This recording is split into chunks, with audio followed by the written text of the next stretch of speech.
Kim van jing sang ala lo hi ya pipi to papa to na se phu ei ton hi pi ti tai val val ding che lai lai e a tet bing to koi la ma pai ding ai tam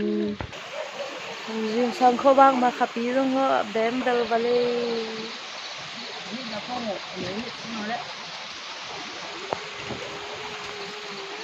exercise ding to lampi ge ya pai kang kang hi e